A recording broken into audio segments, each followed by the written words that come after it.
Keluarga ibu muda pelaku pelecehan terhadap anaknya sendiri di Tangerang Selatan kini tak terima hanya R yang dijadikan tersangka. Keributan pun sempat terjadi antara keluarga R dan suaminya berinisial I. Kakak ipar tersangka, Nur Kamila, menceritakan video asusila R kini berdampak sampai hubungan keluarga menantu dan mertua. Keluarga R menilai jika I ikut terlibat dalam hal merekam video. Keluarga R sampai mendatangi kediaman orang tua sang suami I.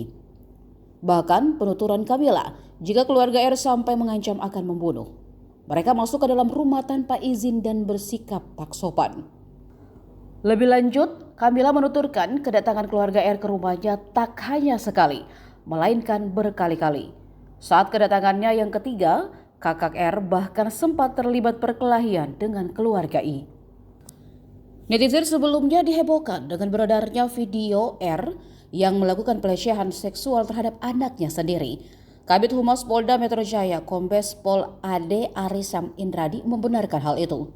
Ia menjelaskan bahwa video pencabulan anak di bawah umur tersebut terjadi di sebuah kontrakan yang ditinggali R di Tangerang Selatan dan diambil pada Juli 2023.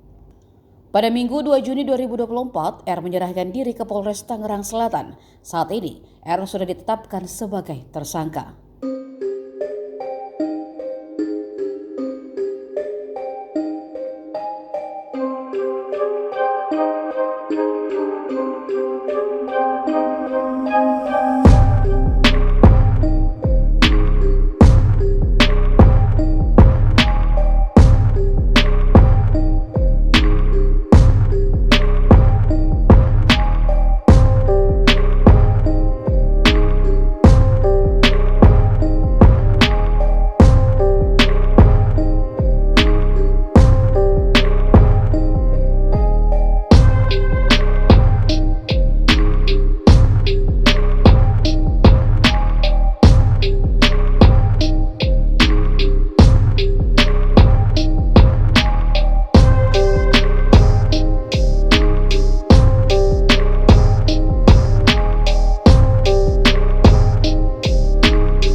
Download Tribun X sekarang, menghadirkan lokal menjadi Indonesia.